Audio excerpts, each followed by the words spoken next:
அரிசி திரைப்படத்தின் இரட்டை நாயகர்கள் எழுச்சி நாயகன் சமுத்திரக்கனி அவர்களே, சமத்துவ நாயகன் அண்ணன் இரா முத்தரசன் அவர்களே, இயக்குனர் விஜயகுமார் அவர்களே மற்றும் இந்த திரைப்படத்தை உருவாக்கி இருக்கிற கலைஞர்களே, தொழில்நுட்ப வல்லுநர்களே, விழாவில் பங்கேற்று பாடலை வெளியிட்டு வாழ்த்தி விடைபெற்று சென்றிருக்கிற நமது துணை முதலமைச்சர் அன்பு இளவல் உதயநிதி ஸ்டாலின் அவர்களே, மேடையில் அமர்ந்திருக்கும் தலைவர் பெருமக்களே, கூடியிருக்கும் தமிழ் சொந்தங்களே, அனைவருக்கும் எனது பணிவு கலந்த வணக்கத்தை தெரிவித்துக் கொள்கிறேன். அடுத்தடுத்து ஒவ்வொருவருக்கும் பல்வேறு நிகழ்ச்சிகள் உள்ளன. நானும் ஒப்புக்கொண்ட நிகழ்ச்சிகளுக்கு செல்ல வேண்டும் என்கிற பதற்றத்தில் உங்கள் முன்னால் நிற்கிறேன். அண்ணன் அவர்களை திரையில் பார்க்கிற போது மிகுந்த மகிழ்ச்சி. அவர் ஒரு நடிகராக இல்லாமல் இயல்பாக ஒரு உழவராக, விவசாயியாக பாடல் காட்சிகளில் வந்து போனதை நாம் பார்த்தோம். இந்த திரைப்படம் பொருத்தமான ஒரு காலச்சூழலில் வெளிவருகிறது. அமெரிக்காவோடு வர்த்தக ஒப்பந்தம் போட்டிருக்கிற நமது பிரதமர் மோடி அவர்கள் அல்லது பாஜக அரசு 20 ஆண்டுகளுக்கு வரியில்லாமல் அமெரிக்காவிடமிருந்து உணவுப் பொருள் உள்ளிட்ட அனைத்தையும் இறக்குமதி செய்வதற்கு உடன்பட்டிருக்கிறார்கள். அரிசி உட்பட, கோதுமை, அரிசி உள்ளிட்ட உணவுப் பொருள்கள் உட்பட என்ன பொருளை அமெரிக்காவிலிருந்து இங்கே இறக்குமதி செய்தாலும் வரி இல்லை. 20 ஆண்டுகளுக்கு வரி இல்லை என்கிற உடன்பாட்டோடு இந்த வர்த்தக ஒப்பந்தம் நடந்திருக்கிறது. இன்றைக்கு உழவர்கள் மத்தியில், விவசாயிகள் மத்தியில் இது பெரும் அதிர்ச்சியை ஏற்படுத்தி இருக்கிறது. நேற்று, அதாவது 12ஆம் தேதி, இடதுசாரி இயக்கங்கள், ஐக்கிய விவசாயிகள் முன்னணி எல்லோரும் ஒன்று சேர்ந்து இந்தியா முழுவதும் பொது வேலை நிறுத்தம் நடத்தியிருக்கிறோம். விடுதலை சிறுத்தைகளும் இணைந்து அதில் பங்கேற்றிருக்கிறோம்.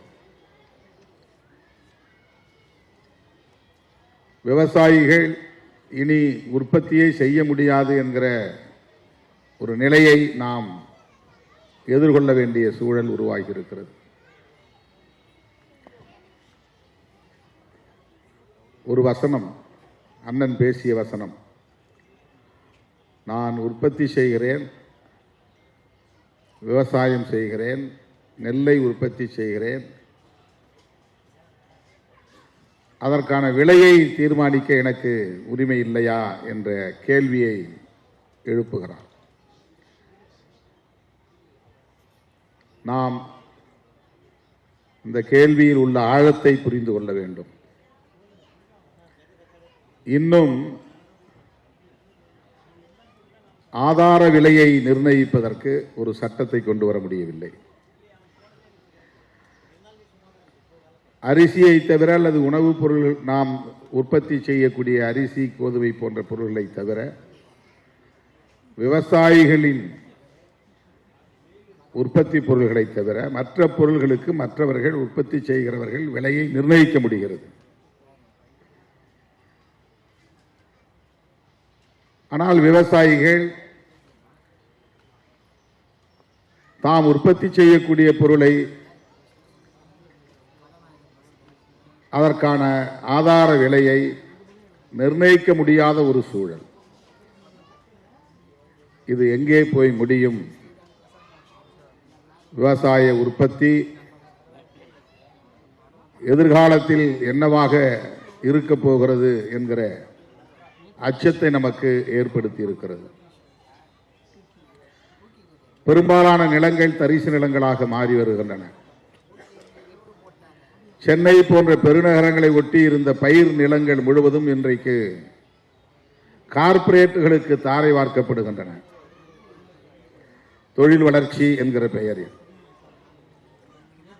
ரியல் எஸ்டேட் என்கிற பெயரில் விவசாய நிலங்கள் அனைத்தும் இப்போது பிளாட்டுகளாக மாறிக்கொண்டிருக்கின்றன. நமக்கான தேவைக்கு நாமே உற்பத்தி செய்யக்கூடிய நிலை அருகி வருகிறது. ஒரு காலத்தில் நமக்கான காய்கறிகளை நம்மூர் சந்தையில், உள்ளூர் சந்தையில் நம்மால் பெற முடிந்தது. கம்பு, சோளம், வரகு போன்ற நமக்கான தானியங்களை நம்மால் உற்பத்தி செய்ய முடிந்தது.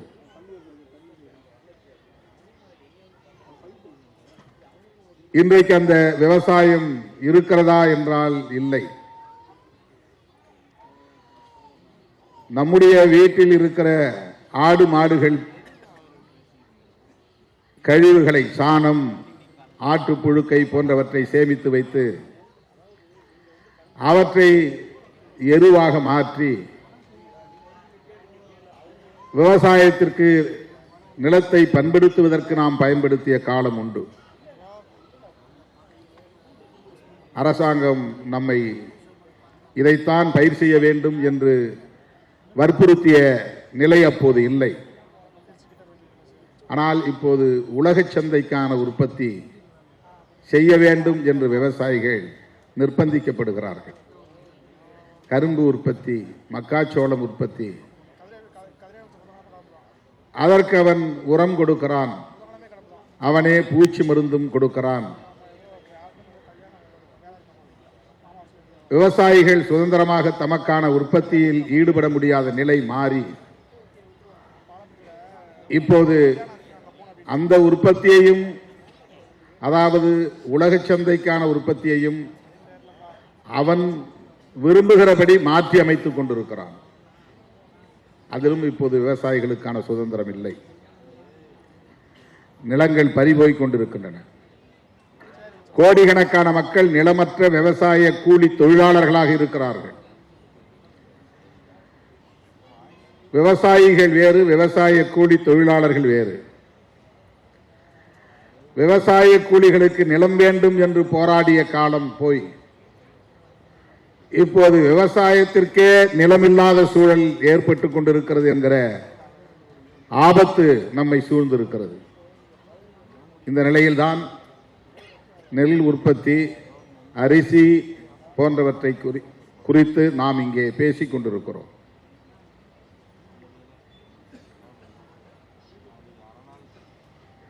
விவசாயம் பாழ்பட்டு போனால்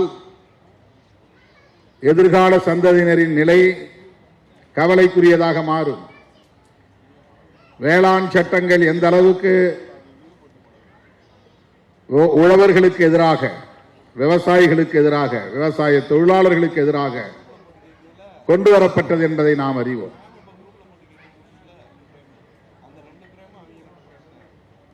டெல்லியை சுற்றியுள்ள மாநிலங்களை சார்ந்த விவசாய பெருங்குடி மக்கள், குறிப்பாக இடதுசாரி அரசியலால் ஈர்க்க பெற்ற விவசாய இயக்கங்கள் தான் உறுதியாக நின்று போராடின. ஓராண்டுக்கு மேலாக தொடர்ந்து போராடி அந்த சட்டங்களை திரும்ப பெற வைக்கக்கூடிய சூழல் அரசியல் நிர்பந்தத்தின் காரணமாக உருவானது. பஞ்சாப், ஹரியானா போன்ற மாநிலங்களுக்கு அப்போது சட்டமன்ற பொது தேர்தல் வராமல் இருந்திருந்தால் கூட இந்த சட்டங்களை அவர்கள் திரும்ப பெற்றிருக்க மாட்டார்கள். ஆனால்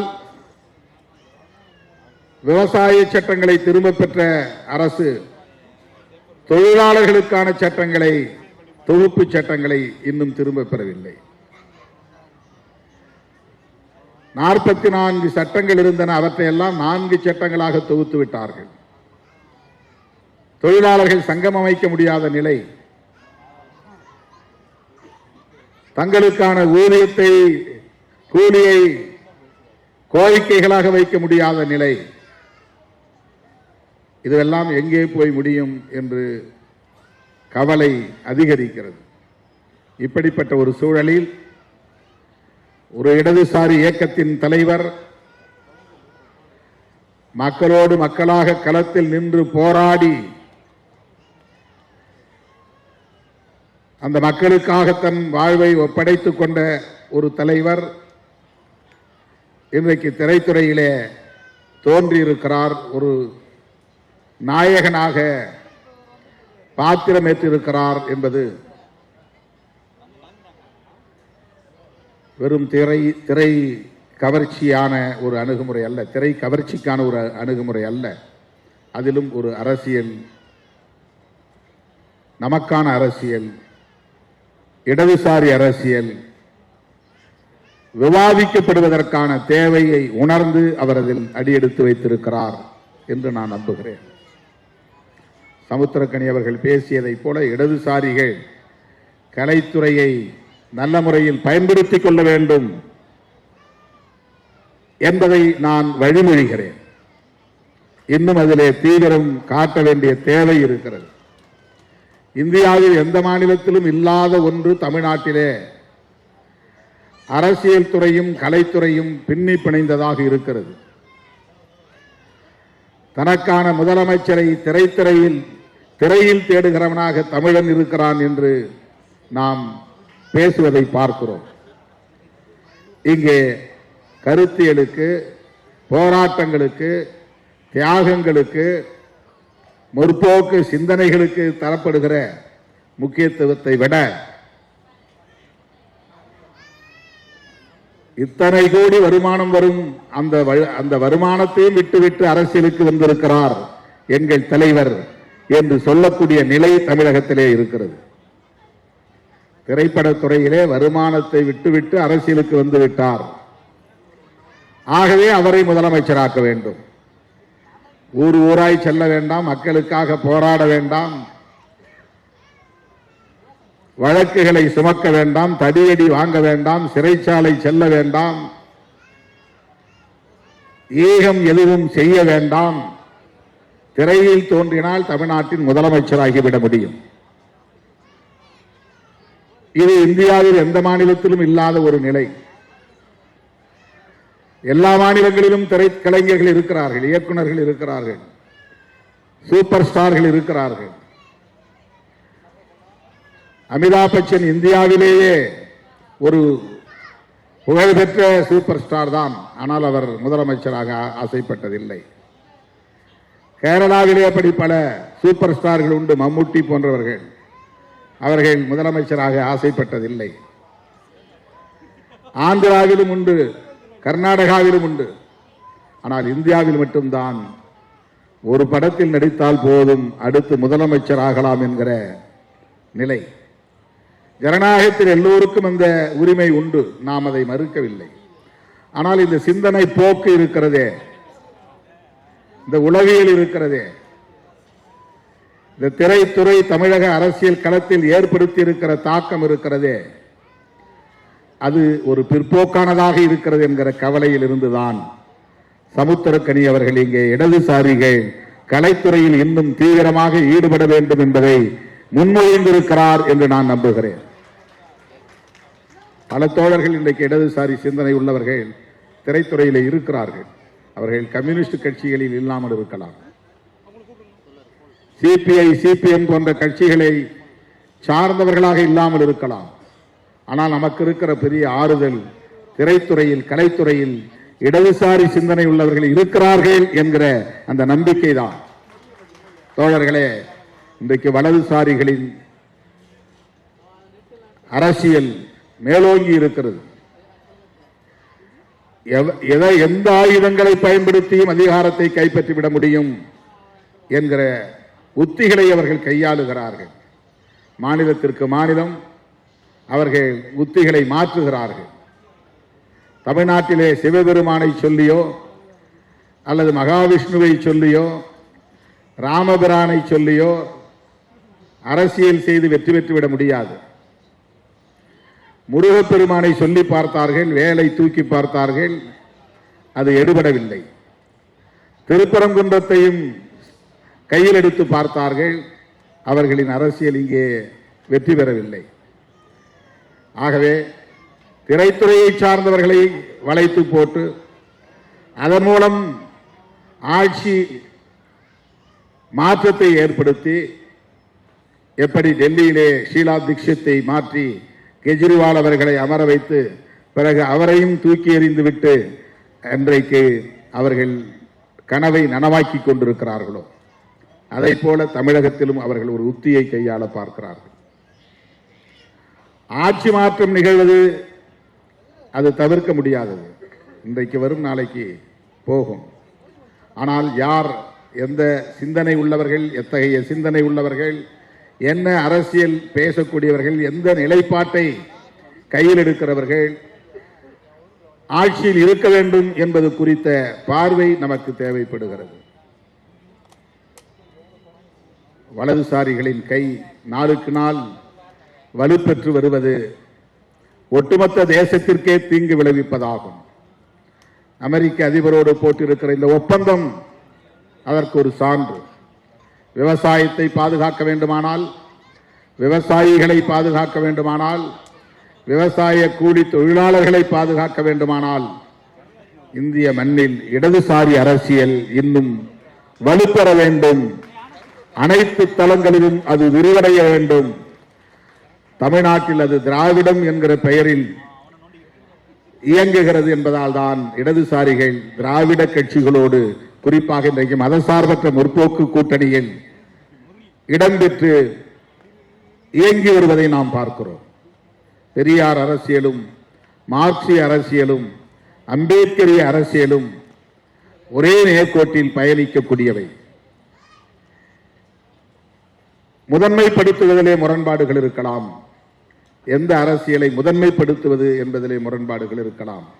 ஆனால் இவை அனைத்தும் இடதுசாரி அரசியல் தான். எனவே நாம் அந்த புரிதலோடு திரைத்துறையையும் கையாளுவோம் என்கிற நம்பிக்கையில் தான் அண்ணன் முத்தரசன் அவர்கள் இன்றைக்கு ஒரு நாயகனாக இந்த திரைப்படத்தில் தோன்றியிருக்கிறார் என்று நம்புகிறேன். அவர் இந்திய கம்யூனிஸ்ட் கட்சியின் மாநில செயலாளராக பொறுப்பேற்ற காலத்தில் மக்கள் நல கூட்டணி அமைந்த சூழலில் அவரோடு நெருக்கமாக நின்று பணியாற்றக்கூடிய வாய்ப்பை பெற்றவன். அவர் இன்றைக்கு கலைத்துறையிலும் அடியெடுத்து வைத்திருக்கிறார் என்றால் இந்த கலைத்துறையை இடதுசாரி மயப்படுத்துவதில் அவருக்கு ஒரு பொறுப்பு இருக்கிறது, பங்கு இருக்கிறது என்பதை நானும் உணர்கிறேன். அவருக்கு என்னுடைய வாழ்த்துக்கள். இந்த திரைப்படத்தை இயக்கியிருக்கிற இயக்குனர் விஜயகுமார் அவர்களுக்கு என்னுடைய வாழ்த்துக்கள். நாடறிந்த புகழ்பெற்ற திரைக்கலைஞர் சமுத்திரக்கனி அவர்களுக்கும் என்னுடைய நெஞ்சார்ந்த வாழ்த்துக்கள். இந்த திரைப்படம் மக்களின் ஏகோபித்த ஆதரவை பெற்று வெற்றி பெற வேண்டும் என்று வாழ்த்தி வாய்ப்புக்கு நன்றி கூறி முடிக்கிறேன். நன்றி, வணக்கம்.